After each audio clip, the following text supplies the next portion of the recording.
తెలుగుదేశం జనసేన రెండో విడత ప్రచారానికి సిద్ధమవుతున్నారు. ఇక ఉమ్మడి ప్రచారం నేటి నుంచి మళ్లీ పునఃప్రారంభం కానుంది. టీడీపీ అధినేత చంద్రబాబు నాయుడు, జనసేన అధినేత పవన్ కళ్యాణ్ కృష్ణా జిల్లాలో మచిలీపట్నం పార్లమెంట్ నియోజకవర్గంలో పర్యటించే అవకాశం ఉంది. పవన్, చంద్రబాబు నిన్న ఉమ్మడి ప్రచారం నిర్వహించాల్సి ఉన్నప్పటికీ పవన్ చెన్నై పర్యటన కారణంగా అది నేటికి వాయిదా పడింది. టీడీపీ, జనసేన ఉమ్మడి ప్రచారం ఇవాళ మచిలీపట్నం పార్లమెంట్ నియోజకవర్గంలో ప్రారంభమవుతోంది.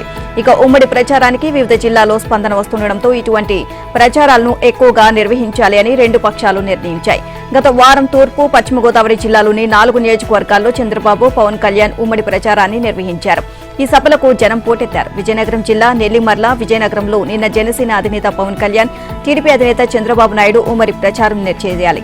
ఈలోపు పవన్ కళ్యాణ్ తెలంగాణ మాజీ గవర్నర్ తమిళసై తాను తమిళనాడులో ఎంపీగా పోటీ చేస్తున్న నియోజకవర్గంలో ప్రచారానికి రావాలని కోరడంతో పవన్ అక్కడకు వెళ్లారు.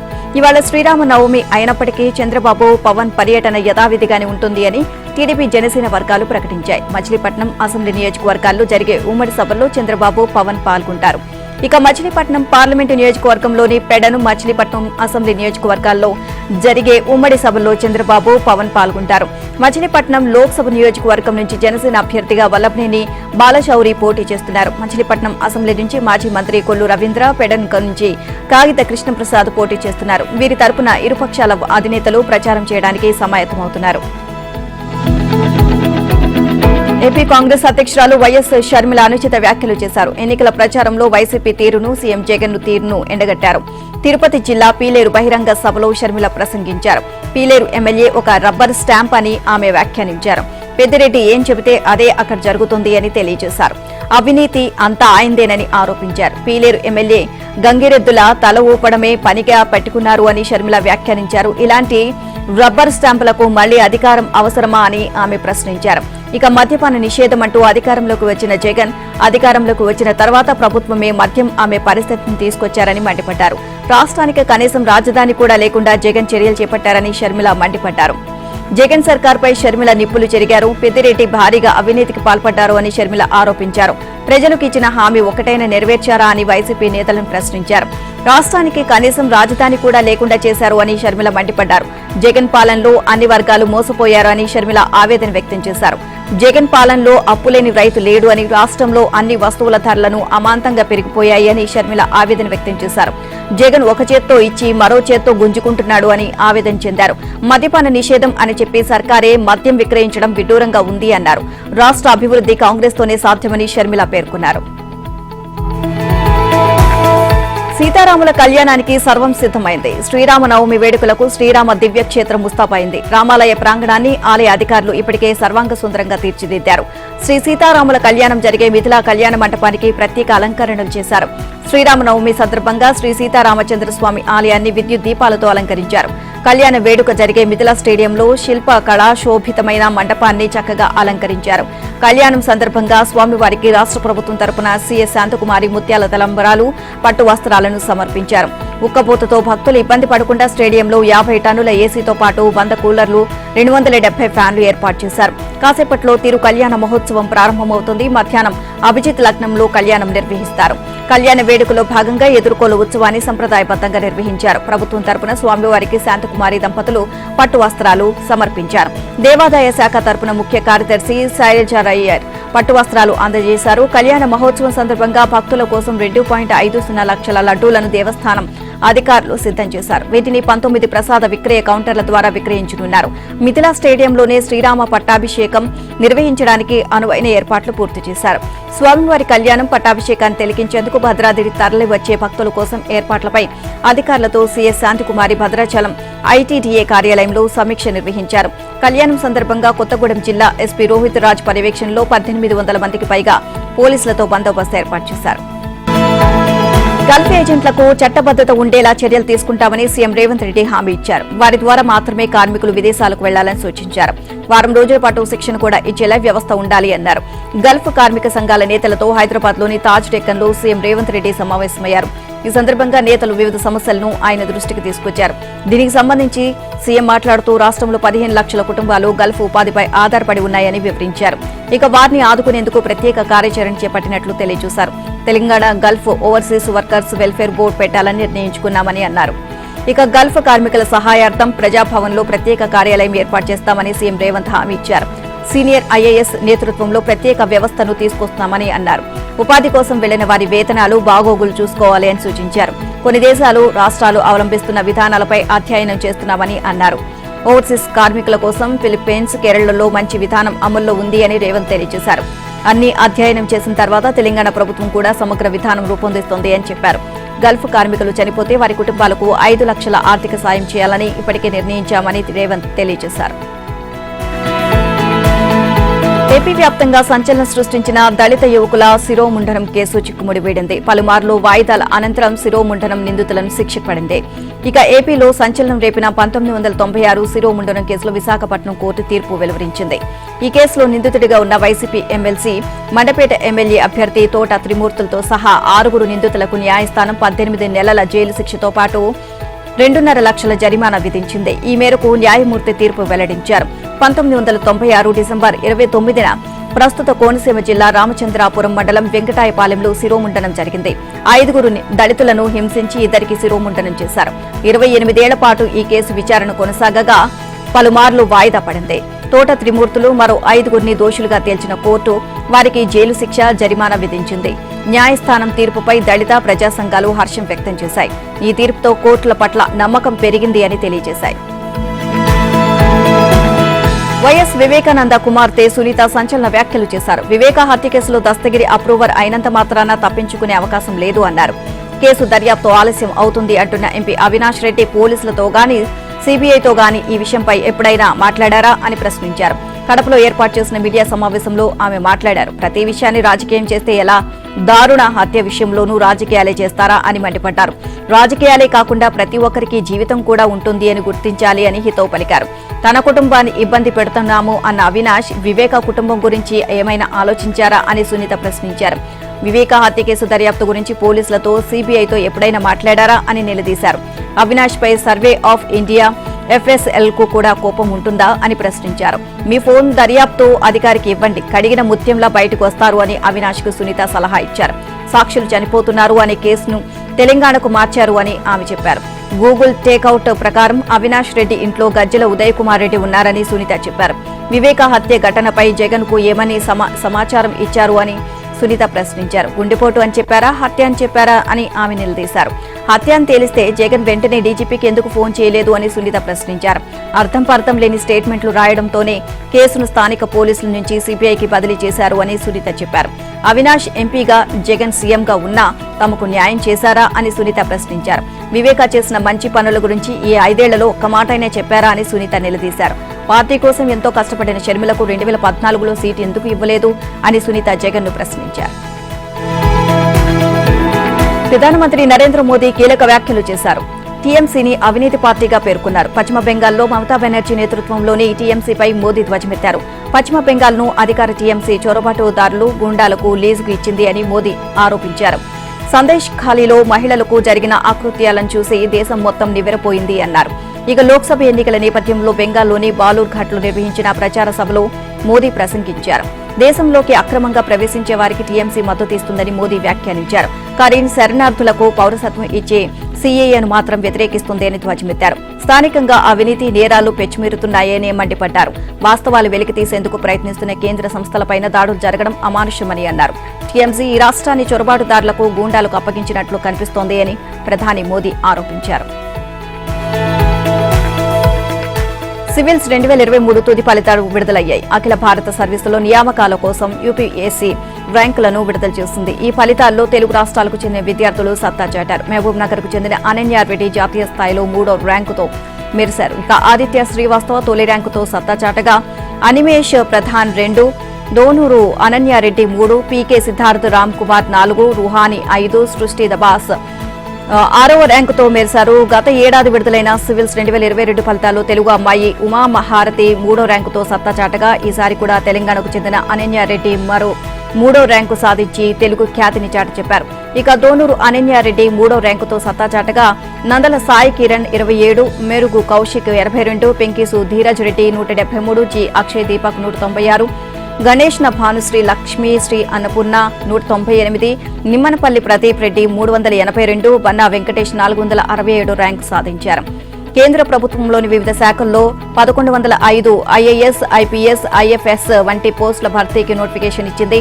గత ఏడాది మే 28న ప్రిలిమ్స్ నిర్వహించారు. ప్రిలిమినరీ పరీక్షను క్లియర్ చేసిన వారికి సెప్టెంబర్ 15, 16, 17, 23, 24 తేదీల్లో 2 షిఫ్ట్లో మెయిన్స్ పరీక్ష నిర్వహించి డిసెంబర్ 8న మెయిన్స్ ఫలితాలు విడుదల చేశారు. మెయిన్స్ లో సత్తా చాటిన వారికి జనవరి 2, ఏప్రిల్ 9 మధ్య వివిధ దశల్లో పర్సనల్ ఇంటర్వ్యూలు నిర్వహించారు. తాజాగా తుది ఫలితాలు ప్రకటించారు. ఈ ఫలితాల్లో 1016 మందిని యూపీఎస్సీ ఎంపిక చేయగా ఇందులో జనరల్ కేటగిరీలో 347 మంది, ఈడబ్ల్యూఎస్ నుంచి 115, ఓబీసీ నుంచి 303, ఎస్సీ కేటగిరీలో 165, ఎస్టీ కేటగిరీలో 86 మంది చొప్పున ఎంపికయ్యారు.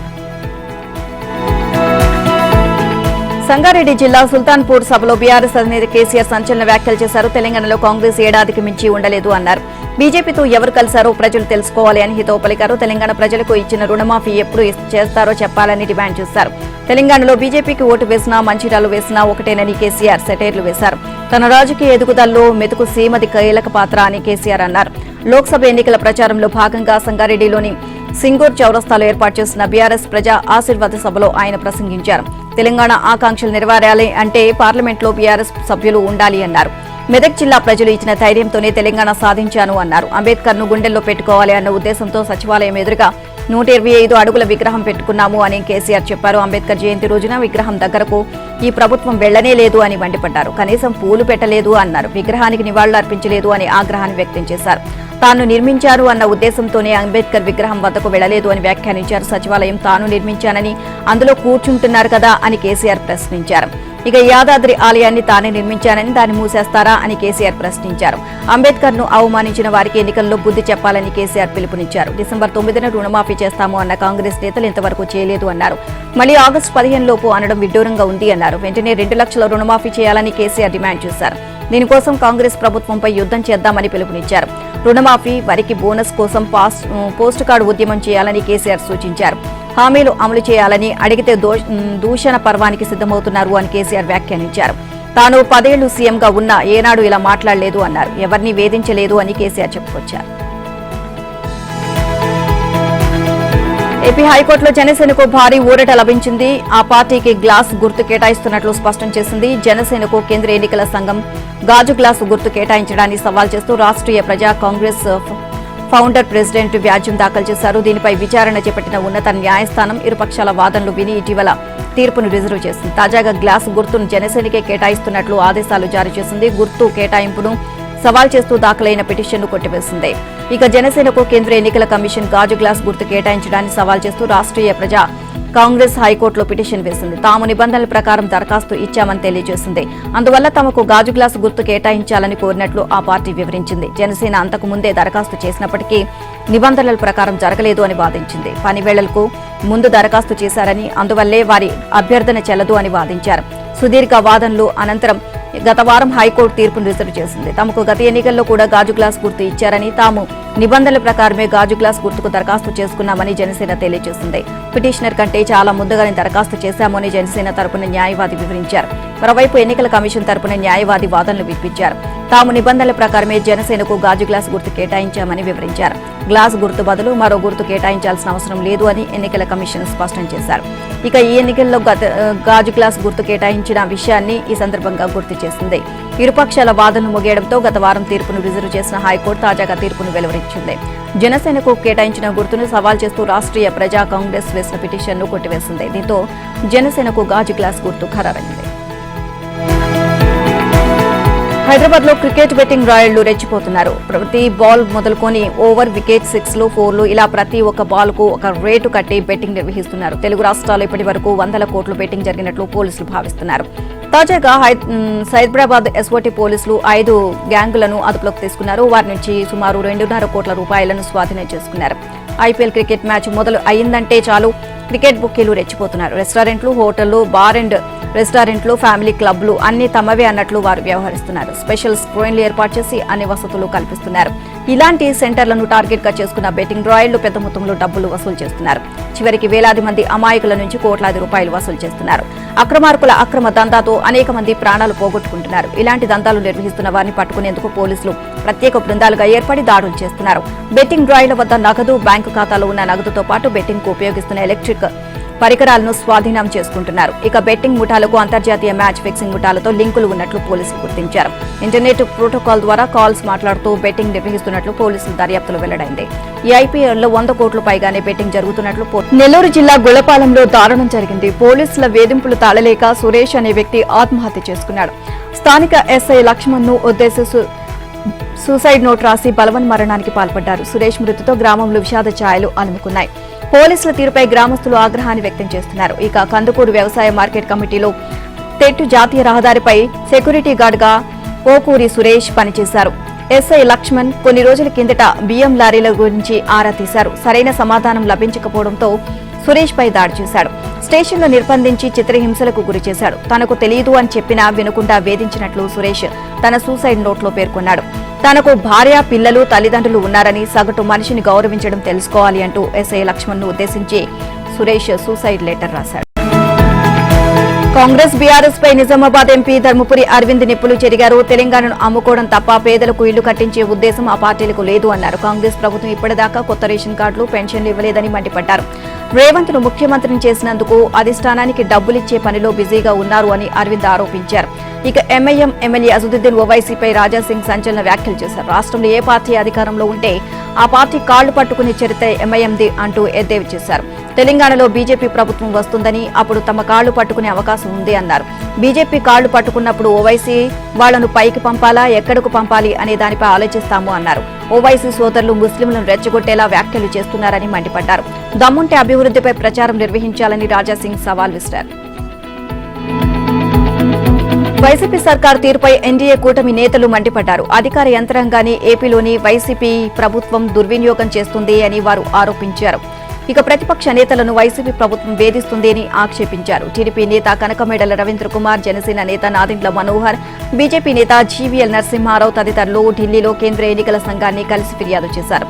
అనంతరం వారు మీడియాతో మాట్లాడారు. ప్రతిపక్ష నేతలను వైసీపీ ప్రభుత్వం వేధిస్తుంది అని ఆరోపించారు. వైసీపీ తీరుపై ఈసీకి ఫిర్యాదు చేసినట్లు చెప్పారు. స్వేచ్ఛాయుత వాతావరణంలో ఎన్నికలు నిర్వహించాలని వారు కోరారు. సమస్యాత్మక పోలింగ్ బూతుల్లో వీడియో రికార్డింగ్ చేపట్టాలని సూచించారు. ప్రతిపక్ష పార్టీల కార్యకర్తలపై అక్రమ కేసులు బనాయిస్తున్నారని కూటమి నేతలు ఆరోపించారు.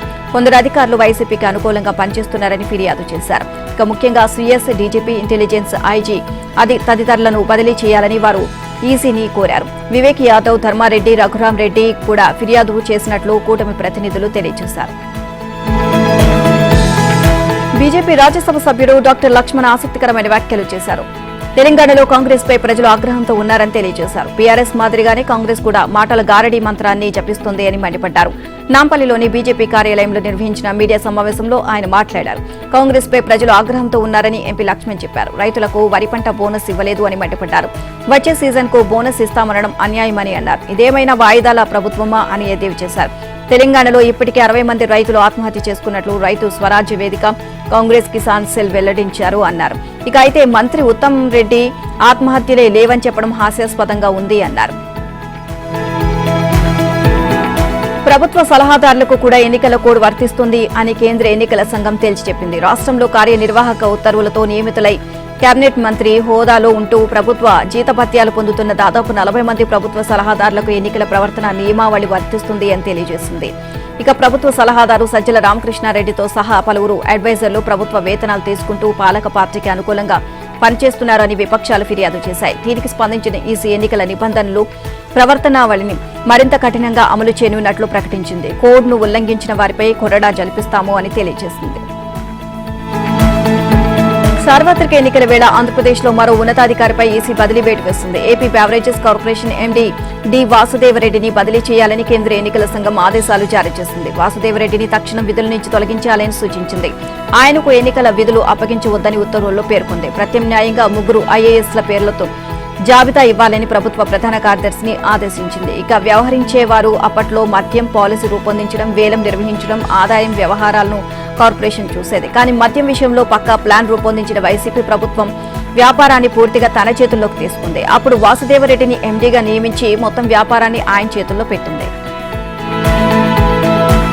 శ్రీకాకుళం జిల్లాలో మరో వైసీపీ ఎమ్మెల్యే రాసలీలల భాగోతం బయటపడింది. మహిళతో ఆయన ఫోన్లో మాట్లాడిన మాటలు వైరల్ అయ్యాయి. ఏచర్ల ఎమ్మెల్యే గొర్లె కిరణ్ ఓ మహిళతో చేసిన సంభాషణ కలకలం రేపింది. నియోజకవర్గంలోని ఓ మండలానికి చెందిన మహిళ సిఫార్సు లెటర్ కోసం రావడంతో ఆమెపై ఎమ్మెల్యే మనసు పడ్డాడు. ఆ మహిళకు ఫోన్ చేసి సరస సంభాషణను సాగించాడు. లెటర్ కోసం ఎప్పుడు వస్తావు అంటూ మహిళను ఫోన్లో ప్రశ్నించారు ఎమ్మెల్యే కిరణ్. మిగతా విషయాలు తన అసిస్టెంట్ చెబుతారు అని తెలియజేశారు. ఆ తర్వాత కథ ఎమ్మెల్యే కిరణ్ ప్రధాన అనుచరుడు నడిపించాడు. ఎమ్మెల్యే సార్, నీ ఫోటో చూసినప్పటి నుంచి నీపై ఇంట్రెస్ట్ చూపిస్తున్నారు అని తెలియజేశారు. ఎప్పుడు వస్తావు అంటూ రాయబారం నడిపాడు. ఎమ్మెల్యే అనుచరుడి మాటలతో మహిళ షాకు గురైంది. ఏది ఏమైనా వైసీపీ ఎమ్మెల్యే రాసలీలల వ్యవహారం చిత్తూరు జిల్లాలో హాట్ టాపిక్ గా మారడమే కాకుండా అధికార పార్టీలో గుబులు రేపుతోంది. కాంగ్రెస్ అగ్రనేత రాహుల్ గాంధీ కీలక వ్యాఖ్యలు చేశారు. దేశంలోని కొంతమంది సంపన్న వ్యాపారవేత్తలకు ప్రధాని నరేంద్ర మోదీ ఓ సాధనంగా మారారు అని విమర్శించారు. వారి బ్యాంకు రుణాలు మాఫీ చేశారు అని రాహుల్ ఆరోపించారు. కోజికోడ్లోని కోడియత్తూరులో కాంగ్రెస్ ఏర్పాటు చేసిన బహిరంగ ర్యాలీలో ఆయన ఈ వ్యాఖ్యలు చేశారు. దేశంలోని అత్యంత సంపన్న పారిశ్రామికవేత్తలకు ప్రధాని మోదీ సాధనంగా మారారు అని రాహుల్ ధ్వజమెత్తారు. ఇప్పటి వరకు 20 నుంచి 25 మందికి దాదాపు 16 లక్షల కోట్లు ఇచ్చారని చెప్పారు. భారత్లో రైతు సమస్యలపై మోదీ మాట్లాడారని రాహుల్ తూర్పారబట్టారు. నిరుద్యోగం, ధరల పెరుగుదల వంటి అంశాలను ప్రస్తావించారని ధ్వజమెత్తారు. భారత రాజ్యాంగాన్ని మార్చేందుకు కేంద్రంలోని బీజేపీ, ఆర్ఎస్ఎస్ తీవ్రంగా ప్రయత్నిస్తున్నాయి అని ఆరోపించారు. 2024 లోక్సభ ఎన్నికల ముందు దేశంలో ఉన్న అతిపెద్ద సమస్య ఇది అని తీవ్ర ఆరోపణలు చేశారు. రాజస్థాన్ జట్టు అదిరిపోయే విజయం సాధించింది. ఐపీఎల్ 2024లో సెంచరీ చేసింది. కోల్కతాను తన సొంత గడ్డపైనే 2 వికెట్ల తేడాతో ఓడించింది. ఇక 223 పరుగుల భారీ లక్ష్యంతో బ్యాటింగ్ చేసిన రాజస్థాన్ చివరి బంతికి విజయం సాధించింది. ఓపెనర్ గా బరిలోకి దిగిన జోష్ బట్లర్ కడదాకా ఉండి శతకంతో తన జట్టును గెలిపించాడు. రియాన్ పరాగ్, రోమన్ పావెల్ చెలరేగారు. ఇక కోల్కతా బౌలర్లో హర్షిత్ రాణా, సునీల్ నారాయణ్, వరుణ్ చక్రవర్తి తలో 2 వికెట్లు తీశారు. అరోరాకు 1 వికెట్ పడింది. రాజస్థాన్ జట్టు ఆటగాడు జోస్ బట్లర్ వీరోచిత పోరు సాగించాడు. కొండంత లక్ష్యంతో బ్యాటింగ్ ప్రారంభించిన రాజస్థాన్ తొలుత దాటిగానే మొదలుపెట్టింది.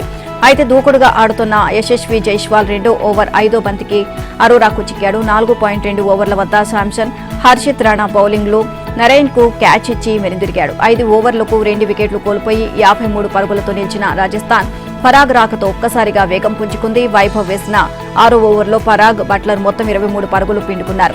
ఇక పరాగ్ 2 ఫోర్లు, 1 సిక్స్, బట్లర్ 1 సిక్స్ కొట్టాడు. దూకుడుగా ఆడుతున్న పరాగ్ 8వ ఓవర్ 5వ బంతికి హర్షిత్ బౌలింగ్ లో అవుట్ అయ్యాడు. స్వల్ప తేడాతో నరైన్ బౌలింగ్ లో ధ్రువ్ జూరెల్ ఎల్బీగా వెనుదిరగడంతో రాజస్థాన్ కష్టాల్లో పడింది. 12 ఓవర్లకు 4 వికెట్లు నష్టపోయి 121 పరుగులతో నిలిచిన రాజస్థాన్ కు 13వ ఓవర్లో భారీ షాక్ తగిలింది. స్పిన్నర్ వరుణ్ చక్రవర్తి వరుస బంతుల్లో అశ్విన్ ను, హిటర్ హెట్మయర్ ను అవుట్ చేశారు. రాజస్థాన్ భారీ తేడాతో ఓటమి తప్పదు అనుకున్నారు. అంతా ఈ దశలో బట్లర్ చివరి బంతికి పరుగు చేసి రాజస్థాన్ జట్టును విజయ తీరాలకు చేర్చాడు.